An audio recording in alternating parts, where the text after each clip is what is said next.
Hello friends, today I welcome you on our YouTube channel PVM e-learning. Now we are going to learn a poem from ninth standard 1.3. Hope is the thing with feathers. This particular poem is written by Emily Dickinson. Emily Dickinson was an American poetess. She was one of the famous poets of her time. Emily Dickinson was born in 1830 and died in 1886. She is one of the most famous poets of her time. The present poem is thought to have been written in 1861. She kept herself aloof from the society. She lived the lonely, solitary life, and all these things from her life can be experienced by the readers in her poetry. The present poem, Hope is the Thing with Feathers, explains the importance of positive thoughts in our life. In this poem, Dickinson is creating a metaphor of hope through a bird. आशारूपी पक्षी, त्या आशारूपी पक्षाच्या माध्यमातून कवयित्री आपल्याला आपल्या जीवनातील सकारात्मकतेचं महत्त्व पटवून सांगत आहे. आपल्या मराठीमध्ये प्रसिद्ध काव्यरचना आहे, अनंत आमुची ध्येयासक्ती अनंत अन आशा, सागरा किनारा तुला पामराला. विशाल अशा समुद्राला, विशाल अशा सागराला किनारा आहे, पण आमच्या भावनांना, आशा अपेक्षांना मर्यादा नाही, असं कवी त्या ओळीतून व्यक्त करतो. आणि काहीसा तसाच संदेश आपल्याला या कवितेतून कवयित्री एमिली डिकिन्सन देत आहे की आपल्या जीवनामध्ये आशारूपी पक्षी कशा प्रकारे वास्तव करत असतो. Let's read the poem aloud. Hope is the thing with feathers. Hope is the thing with feathers that perches in the soul and sings the tune without the words and never stops at all. And sweetest in the gale is heard, and sore must be the storm that could abash the little bird that kept so many warm. I have heard it in the chilliest land and on the strangest sea, yet never in extremity it asked a crumb of me. Now let's explain the poem line by line. Hope is the thing with feathers that perches in the soul.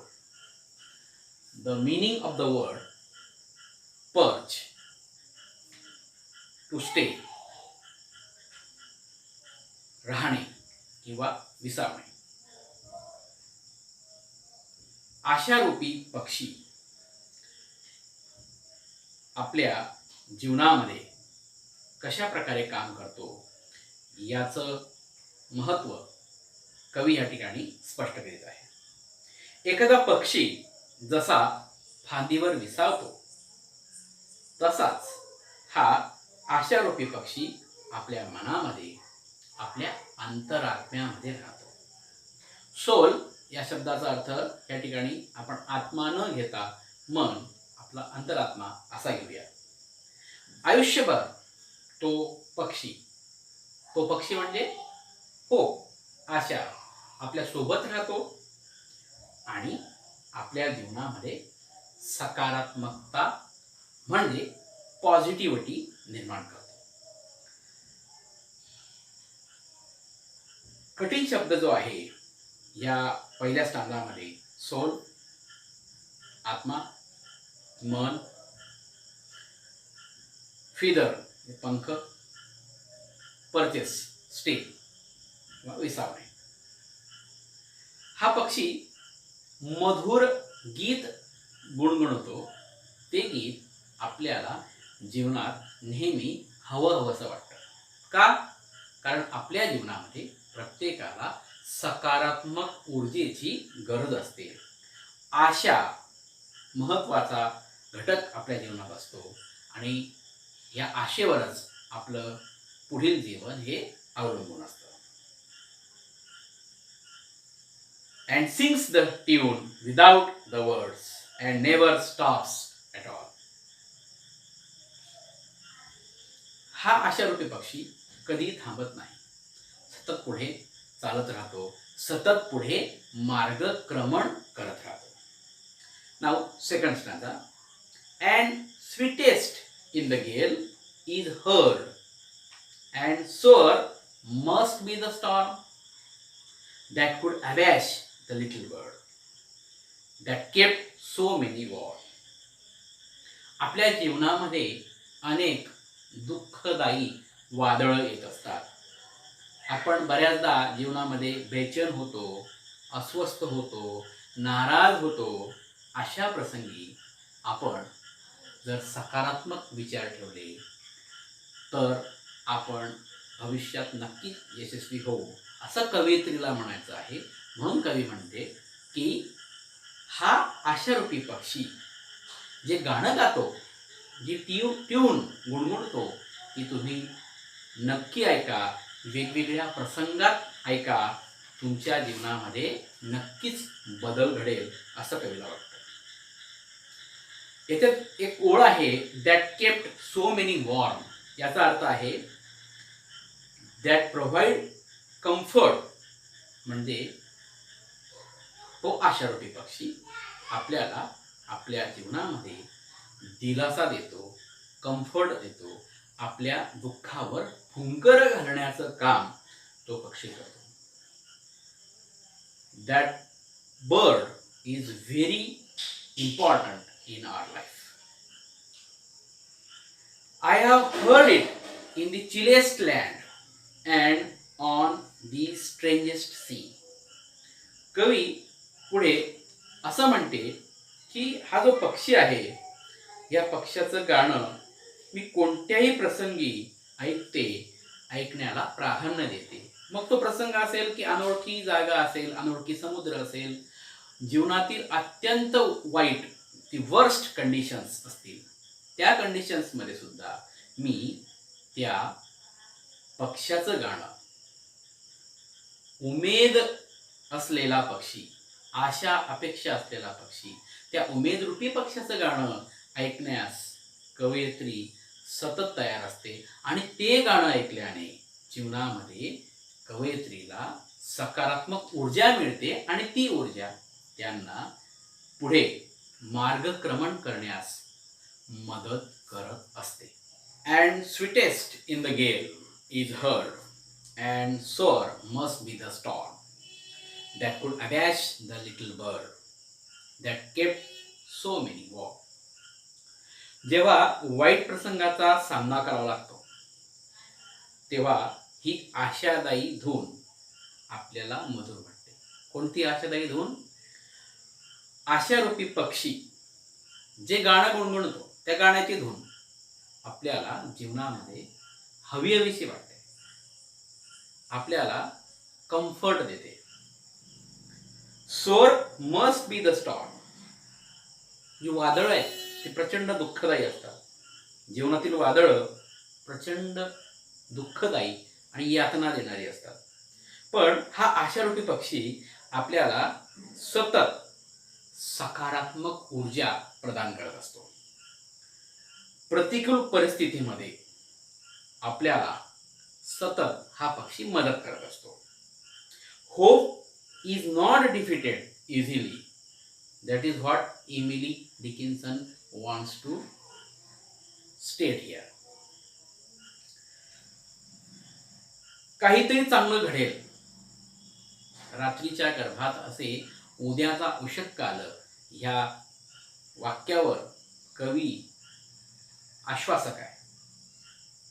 अशा कठीण प्रसंगी सुद्धा हा आशारूपी पक्षी हार मानत नाही, सतत सकारात्मक ऊर्जा प्रदान करत राहतो.